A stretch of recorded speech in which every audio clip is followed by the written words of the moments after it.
Assalamualaikum warahmatullahi wabarakatuh. Bismillahirrahmanirrahim. Alhamdulillahi rabbil alamin. Nahmaduhu wa nasta'inuhu wa na'udzu billahi min shururi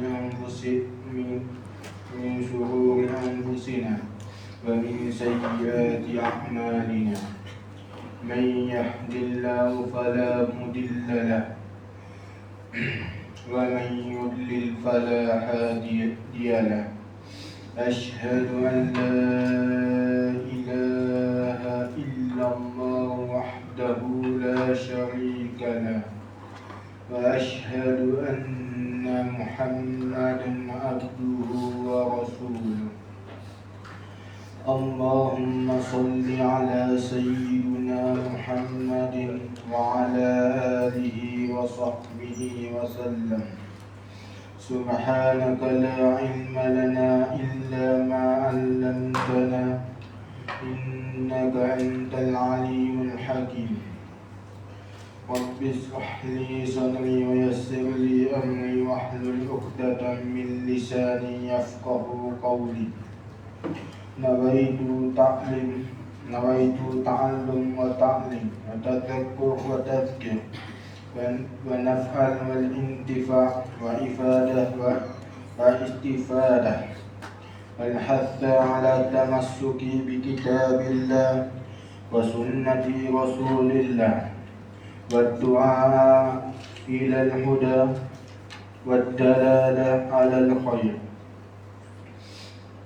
وابتغاء وجهه ومرضاته وقربه وصوبه سبحانه وتعالى. أما بعد. قال مصنف رحمه الله تعالى ونفعنا بعلومه مشايخنا في الدارين. آمين يا رب العالمين. Maka adalah kitab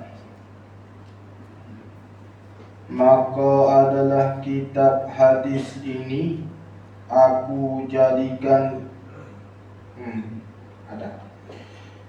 dan kunamai hadis ini Tanbihul Ghafilin, artinya mengingatkan bagi orang yang lalai.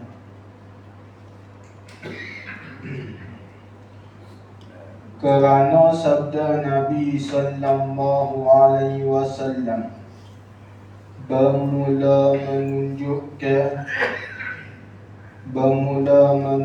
ke atas kebaikan itu serasa-rasa pahala berbuat dia. Riwayat Bukhari dan Muslim. Maka adalah kitab hadis ini aku jadikan itu 12 bab. Dan bab yang pertama pada menyatakan siksa orang yang meninggalkan sembahyang. Dan bab yang kedua pada menyatakan siksa orang yang derhaka kepada ibu bapanya. Dan bab yang ketiga pada menyatakan siksa orang yang meminum arak dan tua. Dan bab yang keempat pada menyatakan siksa orang yang berbuat zina. Dan Bab yang kelima, pada menyatakan siksa orang yang berliwat. Dan bab yang keenam, pada menyatakan siksa orang yang makan riba. Habis itu. Jumpa ada cari tu.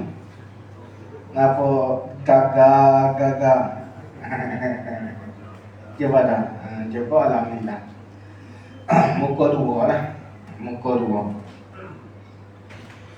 Kata musannifu rahimahullah ta'ala, amal rasa lepas tak ada je rasa depan ni. Ada je gini. Ada dah. Amal tak berasa. Tak berasa. Habis sudah. Dan ku namai hadis ini, nama kitab ni, nama kitab ni, nama apa? Tanbihul Ghafilin. Nama kitab ni, nama dia Tanbihul Ghafilin. Artinya kitab ni, apa makna kata Tanbihul Ghafilin tu? Mengingatkan bagi orang yang lalai. Yakni dengan mana kata menjadi sebab kitab ini, isi kandungnya kitab ni menjadi sebab mengingatkan bagi orang yang lalai. Bagi orang-orang yang lalai, orang yang hendak mengejar akhirat. Tu di mana kan? Jadi sebab untuk mereka ni ingat kepada akhirat balik. Dengan sebab kita ni lah. Habis itu. Sebab apa aku namai Tanbihul Ghafilin? Sebab apa dinamakan Tanbihul Ghafilin? Ilah dia kerana sabda Nabi sallallahu alaihi wasallam. Kalau hadis ni hadis riwayat Bukhari dengan Muslim. Kalau dalam bahasa Arab dia panggilkan apa? Lafaz dia ad-dalu ala khairi kafa'ili, menunjuk di atas kebaikan seperti orang buat. Tu lafaz Arab dia. Tengok Musannif kata mana? Musannif tak mari lafaz Arab, yang mari terjemah lalu. Nak pergi cepat habis. Kalau buat mari lafaz Arab jadi lambat. Bermula menunjukkan atas kebajikan itu serasa makna kata apa? Serasa ni dengan makna seperti seolah-olah, seakil-akil boleh juga.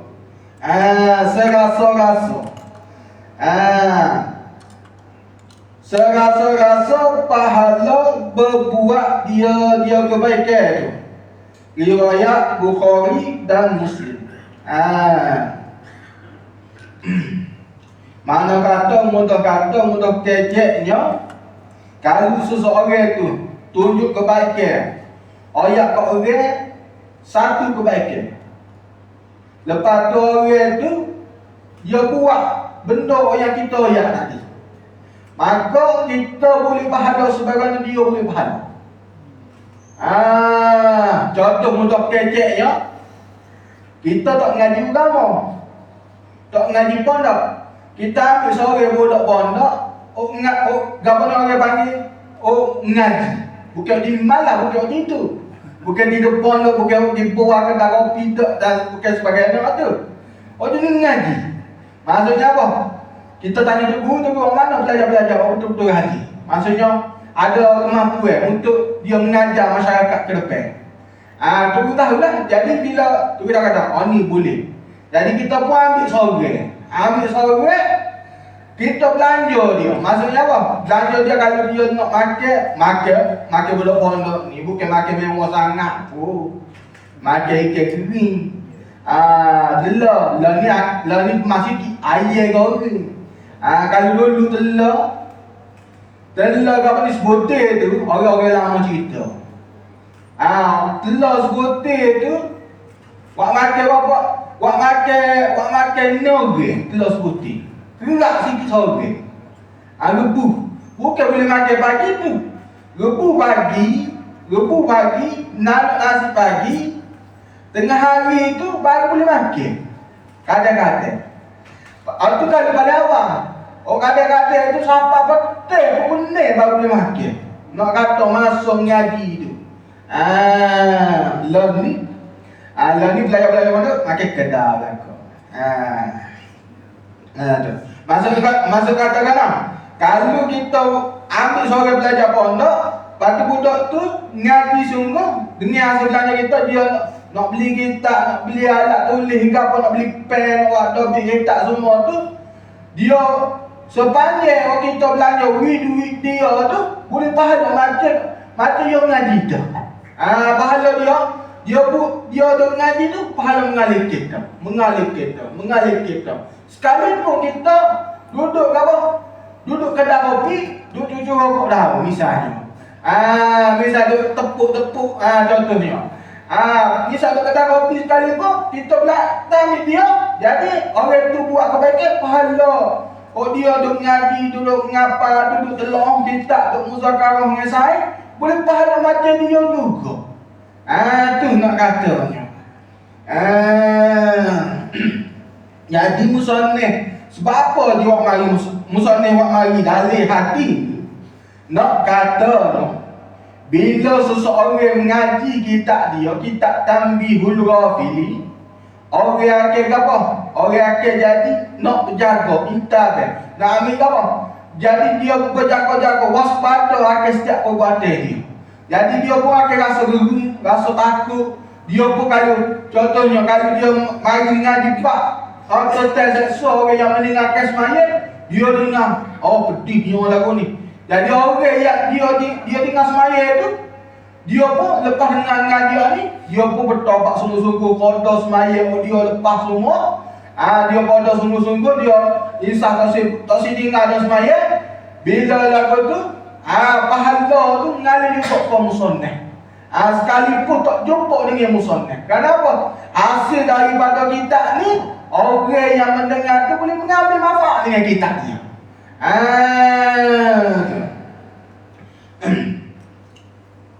Habis itu.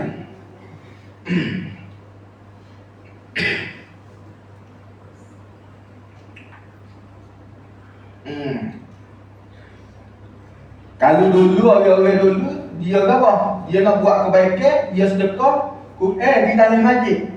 Tapi dia ni bagi hamba kalau nak sedekah Quran tak payahlah. Sebab apa?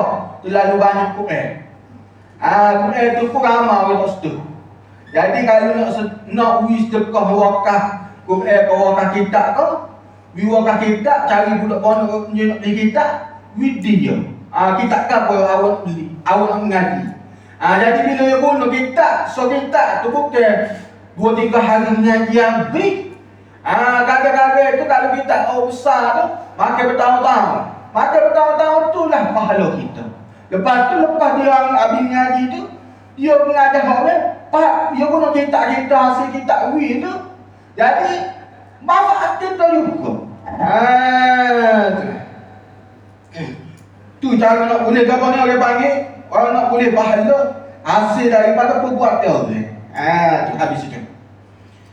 Kata musannifu rahimahullah ta'ala, maka adalah kitab hadis ini, kitab hadis ini adalah aku jadikan kitab ni 12 bab. Ada 12 bab. Ada 12 bab. Dan bab yang pertama. Bab apa? Bab yang pertama. Dan bab yang pertama pada menyatakan siksa. Siksa. Kalau dulu hari dulu dia panggil siksa. Kalau lah ni orang panggil seksa. Orang lah ni panggil menyatakan siksa orang yang meninggalkan sembahyang. Orang yang meninggalkan sembahyang dengan ketiadaan uzur syar'i. Meninggalkan sembahyang dengan tak ada uzur syar'i. Orang ni akan ditipu. Ditipu syarak. Kalau orang yang ada kerusakan syarak, seperti siapa? Seperti orang lupa. Orang lupa. Lupa waktu semaya tu masuk dah. Siapa masuk waktu, contohnya dia tutup orang kita. Contoh, dia tolong buku yang bermanfaat lah. Tolong buku yang bermanfaat ataupun kita. Pukul 12 dia tak khabar. Dia masuk dari bilik dia, tak khabar, duk baca kitab tu siapa pukul apa? Siapa pukul 5. Dia tengok pukul 5 tu suruh tak mayat ni. Orang ni tak dosa. Kenapa? Dia terlupa maksudnya. Maksudnya waktu zuhur tu dah masuk dah. Dia pun wajib kena qada bila dia tinggal balik. Lepas tu orang yang tidur. Orang yang tidur ataupun orang yang memang wajib kena tinggal semaya. Ada manusia yang kena wajib kena tinggal semaya. Kalau dia pergi buat semaya, dia buat dosa orang ni. Siapa dia? Perempuan, bini kita, anak perempuan kita. Wajib kena tinggal semaya. Bila? Bukan saja aja. Iaitu bila mari datang hid ataupun nifas. Mari datang darah hid ataupun nifas, maka orang ni wajib kena semaya. Tak wajib kena qada dah lah orang ni. Tak wajib kena qada. Atas satu pendapat. Habis itu. Meninggalkan semaya ni ada makna dua makna kata. Makna kata yang pertama meninggalkan semaya dengan makna kata dia semaya di luar waktu. Semaya di luar waktu. Maksudnya kata kan? Maksudnya dia semaya, contohnya semaya zuhur di waktu asar. Semaya zuhur di waktu asar itu dipanggil sembahyang di luar waktu. Kita ni wajib semaya di dalam waktu. Tak boleh semaya di luar waktu ataupun sebelum waktu. Ni dia di luar waktu selepas daripada waktu semaya tersebut. Yang maya waktu zuhur tu bila? Maya waktu asar. Sepatutnya kena maya waktu zuhur di dalam waktu zuhur. Dia pergi semaya zuhur tu waktu asar. Itu dikatakan meninggalkan juga. Orang yang meninggalkan semaya dengan sengaja ataupun maya di luar waktu, orang ni masuk di dalam neraka, di neraka raya. Di mana Allah Subhanahu wa taala berfirman di dalam surah Al-Maidah ayat ke-59. Wa khalafa min ba'dihim, dan datang kemudian daripada mimba dia, daripada mereka itu khalfun, akhir satu kaum. Datang satu kaum tu ada musalah. Celakalah dia mereka itu. Celakalah dia mereka itu. Celaka di mana kata apa? Yakni mana kata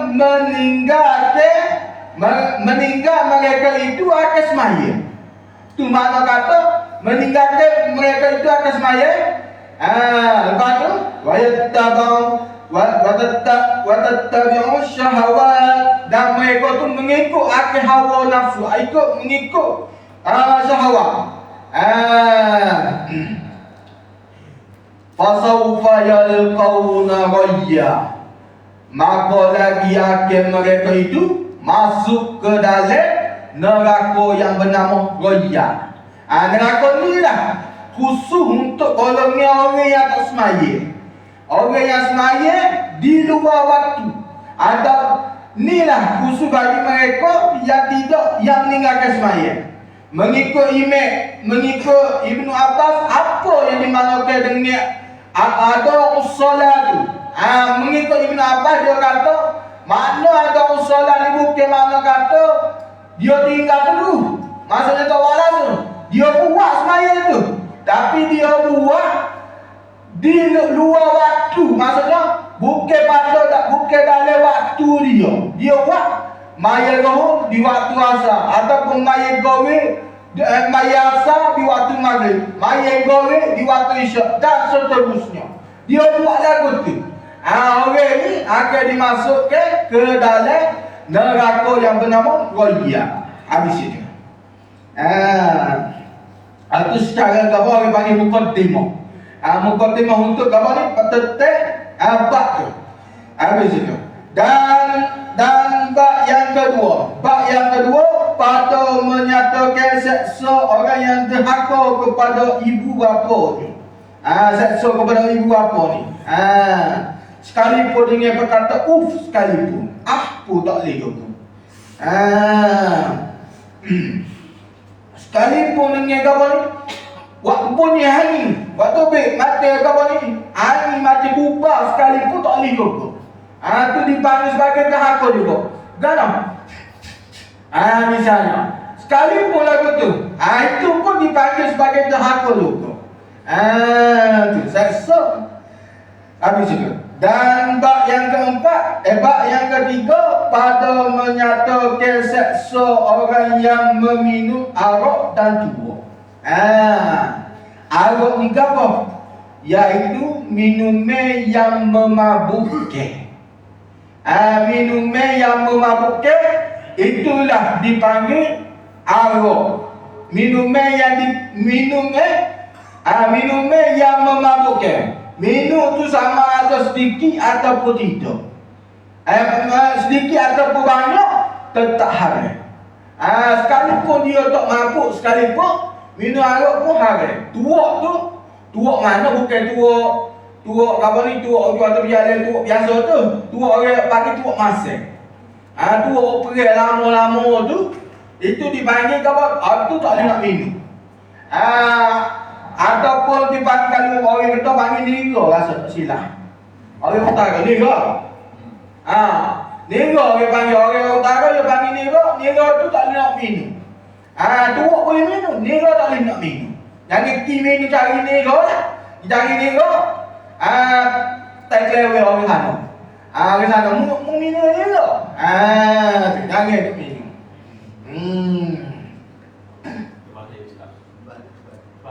Nira boleh minum tuak tadi. Tuak tak boleh minum.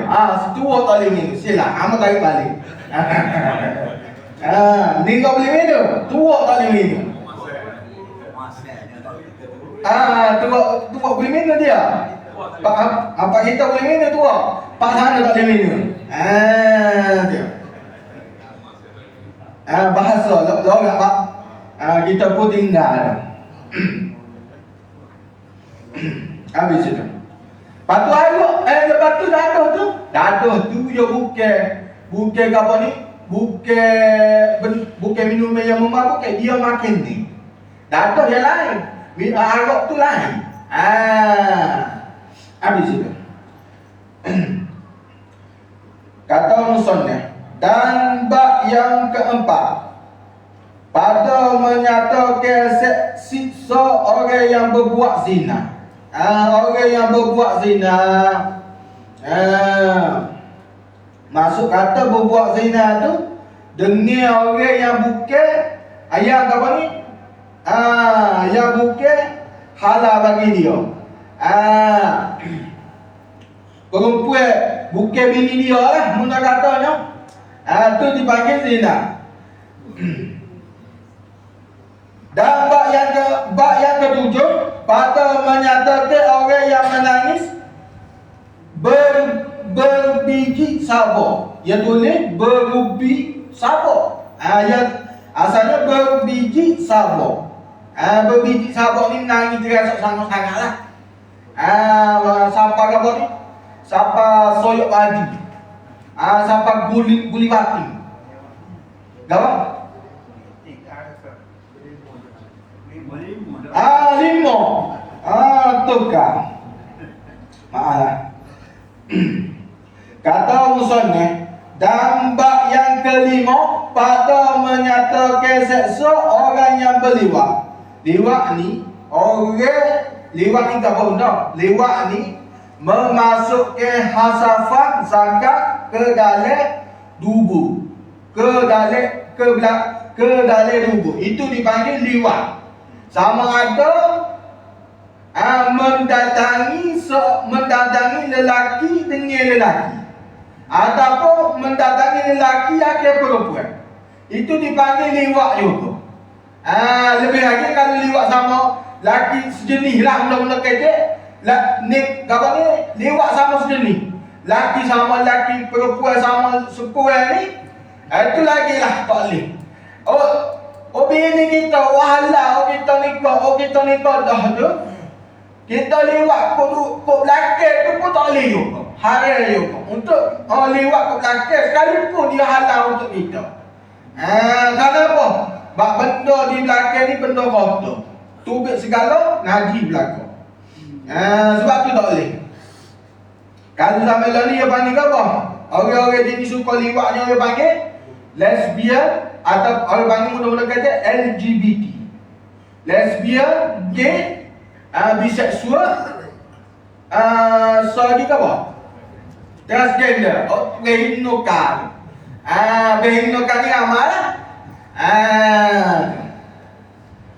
Zaman Nabi Muhammad tidak berlaku orang yang berliwat. Ya bila hancurnya umat Nabi Lut, maka lepas lama dah tak ada. Lepas tu dia timbul selepas ni, zaman kita. Kenapa ada hadis Nabi kata ya, pada akhir zaman orang akan kembali balik kerana orang-orang dulu. Macam liwat dia akan kembali. Zaman kita lah ni. Zaman kita lah ni. Liwat bukan tahun 2000 baru. Orang suka sampai sini ni bukan tahun 2000. Dia berlaku tahun 87. Tak silap ambo, Tuku Rambo ya. Pakai apa masuk Tuku Rambo cerita dulu. Masa hidup tu pondok, duduk dalam pondok. Masa tu kelas tak ada. Hari cuti, hari Jumaat. Hari Jumaat pukul 12.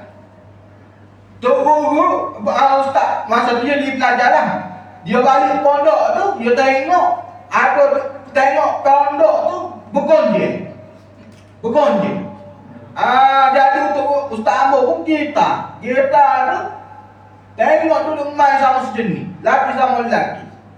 Na'udzubillahi min zalik. Berlaku tu Ambo sendiri pun pernah terjadi orang nak liwat Ambo.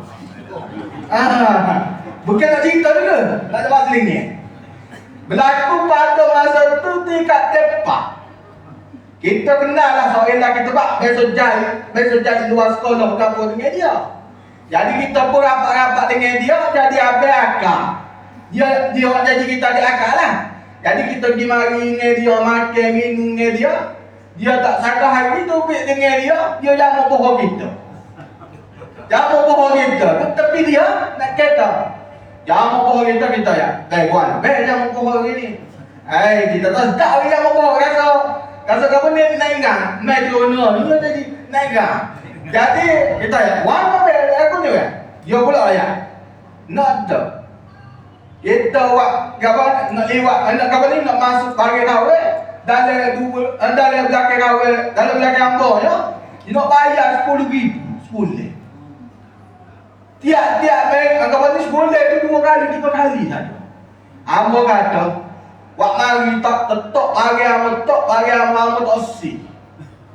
Bagi kita ini kawan ni orang panggil ini bagi juga. Jadi kita ya wak mari lagu mana pun kita tak si. Wak mari contoh sekali pun tok atas muka ambo tak si. Nak suruh lewat. Nak suruh main sejenis. Kalau nak suruh lewat sejenis ambo tak si. Sebab takutnya bahaya tu takutnya bukan tu kamu saja. Turun seluruh manusia. Takutnya orang berlewat ni. Tu tahun 2000 apa? 2010 lebih kurang. Tahun tu pun berlaku dah. Kata ni. Lepas tu apa tak berhubung dah dengan orang tu. Sebab tu kena jaga-jaga lagi. Habis itu. Kata musannaf, dan bab yang keenam, patut menyatakan seksa orang yang makan riba. Orang yang makan riba pun Kena seksa juga. Dan bab yang ketujuh, patut menyatakan seksa orang yang menangis berbiji sabuk.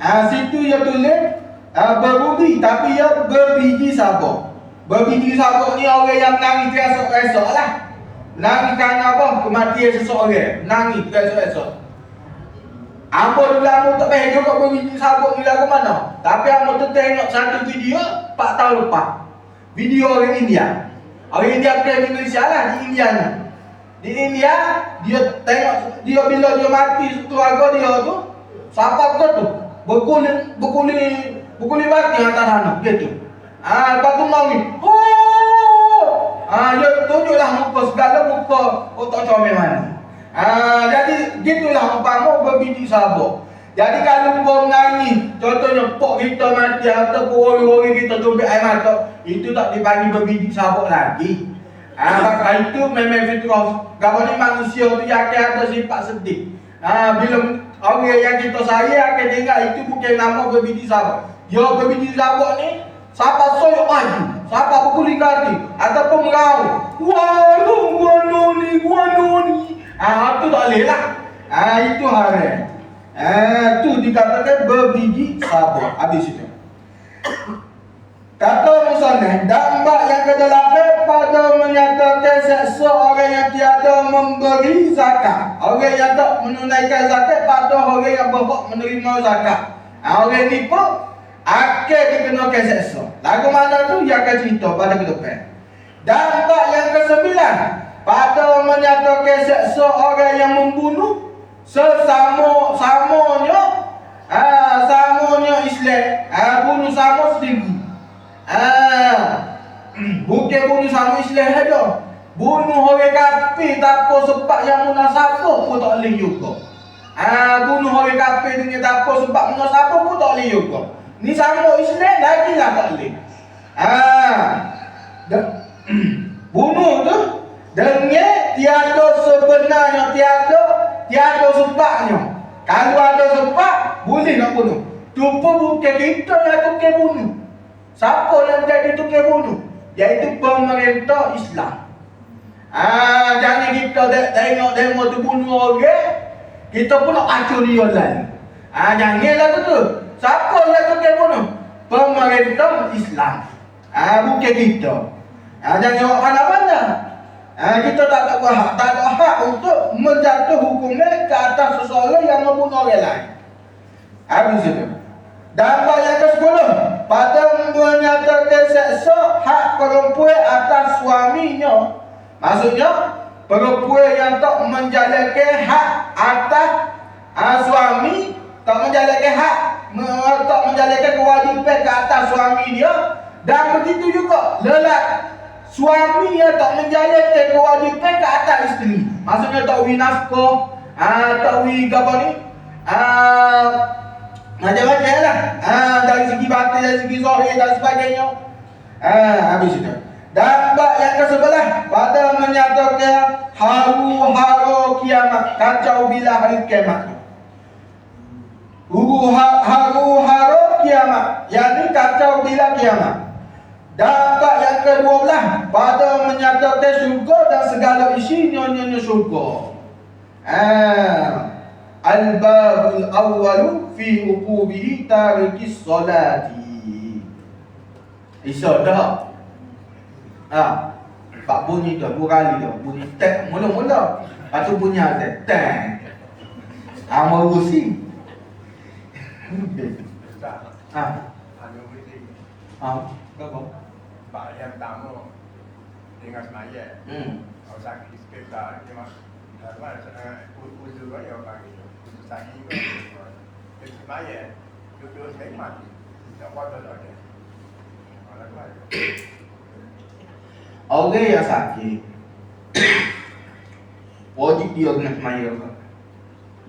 Sekalipun tubuh dia tak dipenuh.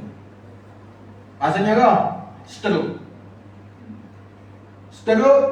Kalau orang sakit, kalau dia stroke, mata boleh buka, maksudnya boleh kelip lagi mata dia tu. Maka orang ni diwajibkan lagi kat mayat. Jadi mayat dia lagu mana? Orang jaga tu kena reti. Lagu mana? Kalau masuk waktu, ambil sapu-sapu hai wajib, benda-benda wajib sapu kat atas tubuh dia tu, niat. Ambil wuduk lah, ambil wajib saja. Lepas tu, ayat dia, niat semaya gini-gini, suruh keli mata. Tanya takbir suruh keli. Kalau dia nak rokok, keli. Nak apa ni, nak tidak, keli. Nak sujud, keli. Sampai hinggalah habis. Mulut tak keluar dah, bau seteruk akal dah. Jadi kita orang jaga tu kena pandang. Jadi orang sakit, dia kena semaya cara orang sakit. Orang sakit ada cara orang sakit yang maya. Itu kena belajar bab semaya orang sakit. Semaya ni selagi semaya di wadi ke atas mukalah ni, selagi otak boleh, selagi mata boleh buka, selagi itulah wajib kena semaya. Maksudnya akal masih berfungsi. Kalau akal tak berfungsi, itu tak boleh nak semaya. Macam orang koma, itu tak wajib dah lah semaya. Selagi dia boleh berfikir, boleh apa ni, boleh beri syarat lagi, boleh gerak lagi tu, itu wajib kena semaya. Sekalipun dalam peperangan, wajib kena semaya juga. Dalam perang, maya dalam peperangan. Cara akak senjata, lagu mana cara dia? Ya ada cara kaifiat dia. Tak sama dengan orang yang bukan peperangan, tak sama dengan orang sakit. Dia macam dia ada kaifiat masing-masing. Itu kena belajar dalam bab dia. Amal yang mudah-mudah cara mudah nak maya orang sakit. Contohnya katil peta. Katil peta, amal yang lalu. Katil peta kalau kiblat alah kau ni. Katil peta tu kau ni. Kiblat alah kau ni, halat depan. Orang sakit tu lagu mana?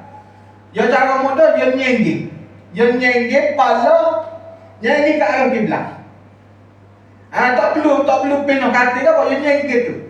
Lepas tu taklah batang tak tekak ni, tak atas kepala ni, bagi tinggi sikit. Lepas tu nyengging tu agak takut macam biasa. Tak perlu rokok, tak perlu sujud. Buat isyarat gitu lah. Bahkan apa dia tak mampu untuk nak berdiri dah. Kenapa? Kalau dia boleh niat sendiri, dia kena niat sendiri lah. Kalau dia tenang, orang segar tu tolak aja dia niat. Dalam hati dia mana niat dia lah. Ada orang mudah, saja aku semaya, zuhur, fardu zuhur. Ada mudah. Tak payah kita pergi panjang. Sahaja aku semaya fardu zuhur 4 rakaat menghadap kiblat. Itu jadi menyusahkan pula. Ngajar mudah-mudah ya.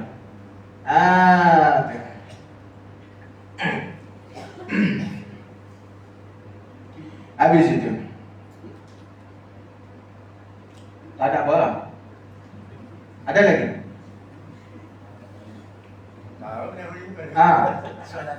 Tak apa. Kok enggak?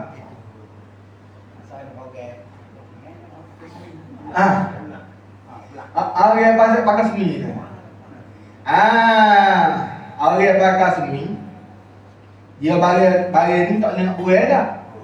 Pak kali dia pergi ke semua air dia tu, buruk dalam ni. Betul tak? Pak amal biasa pakai semi. Amal biasa. Masa tu kita tak tahu lagi. Kita pergi masuk air dalam semi. Masa tu tak ngajar kamu ya. Masuk air dalam tu, buka 2-3 hari lepas tu bau busuk kat kaki. Pak kita tak ambil semaya, nak main tu tiga nak ambil cara kena. Jadi kita pun sembuh dalam dia. Tak dalam fardu wuduk dia kena basuh kaki. Kalau kita sembuh basuh dalam tu. Bau busuk 2-3 hari. Dibuka peta tu, ulak penuh. Itu biar aja. Balik pasal bangun. Bangun kata, lagu mana orang yang pakai semi tu. Jadi kalau orang pakai semi, dia tak boleh nak ambil wudu. Jadi lagu mana? Tak pakai semi tu wajib kena dengan air. Manakala yang pakai sumi, ambil air sikit, jangan banyak, jangan turun. Tak ada butir tangan ni, dah ambil sikit lah. Ambil sikit, lak kereta. Niat apa ni? Untuk menggantikan air kerana sakit. Niat untuk basuh tangan ni. Niat basuh ni air tu, basuh sikit lah. Wak nyapu kereta. Wak nyapu tu, lepas tu ambil tanah tu, lepas tu tayang tu. Kali kedua. Selesai. Tayang ni boleh buat guna berapa kali semaya fardu sekali. Pak Yo bilang kali pertama. Bahkan apa? Ni syarat saja untuk apa ni? Syarat kepada tak boleh nak guna air. Lepas tu guna tayang tu sebagai kaki. Tu syaratnya. Boleh buat setengah. Okay. Mudah ya. Jangan kira masak air. Masak air buruk tangan tu. Kalau mudah buruk tangan tu kita nak hasil bujel lagi. Wallahu subhanahu wa ta'ala a'lam. Doa sikit. Bismillahirrahmanirrahim. Alhamdulillahirabbil alamin. Wassalatu wassalamu ala sayyidina Muhammadin rasulillahi ajma'in. Allahumma ighfir lana wahdina warzuqna wa'afina. Allahumma inna na'udzubika min dhiqil maqam yawmil qiyamah. Allahumma inna na'udzubika min al-'ajzi wal kasal wal jubni wal bukhl wal haram wa 'adzabil qabr.